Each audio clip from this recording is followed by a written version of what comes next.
د حسبان میډیا خوږو کتونکو موږ وخت په وخت تاسو ته د وطن ښکلاګانې ښیو.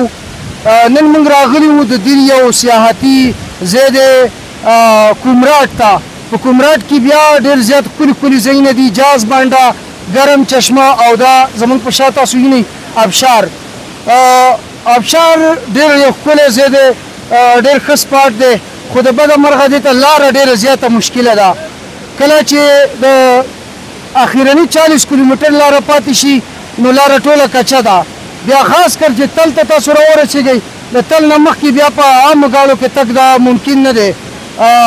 په جیپ کې به تاسو ځئ، د جیپ بیا ډېر زیات ایکسپنسیو ده، ډېر زیاته خرچه پرې راځي. د دغه د وجې ډېر سیلانیان په لارو کې هم پاتې شي. بل دلته موږ ولیدل په اختر کې ډېره زیاته ګراني ده. هوټل معمولي د رهایش ځایونه د هغو قیمتونه ډېر زیات جګ دي. دغه رنګې د خوراکي توکو چې دي هغه ډېر زیات ګران دي. خو که نور موږ وګورو دلته جون نیمې لا ورغلی دی، په غرونو باندې واورې پرتې دي، یخې هواګانې دي، نختر دي، اوبه دي، سیند دی. خو یو ګزارش به زموږ دی چې د اوسنۍ سماجي رسنیو دپاره، د سوشل میډیا دپاره، د ټیک ټاک دپاره خپل ژوند په خطر کې مه اچوئ.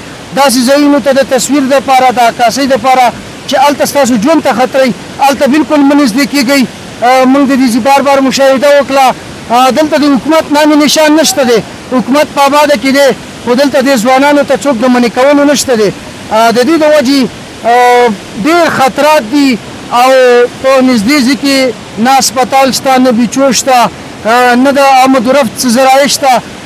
نو ډېر خطرې د ژوند څخه پیښ دي، خو د دې باوجود ژوند روان دی، ټوریزم دی، سیاحت دی، خلک روزګار کوي، سیلانیان راځي، د پنجاب نه راځي، د پښتونخوا د ګوټ ګوټ نه راځي، د چکیاتم نه چې مخکې راځي.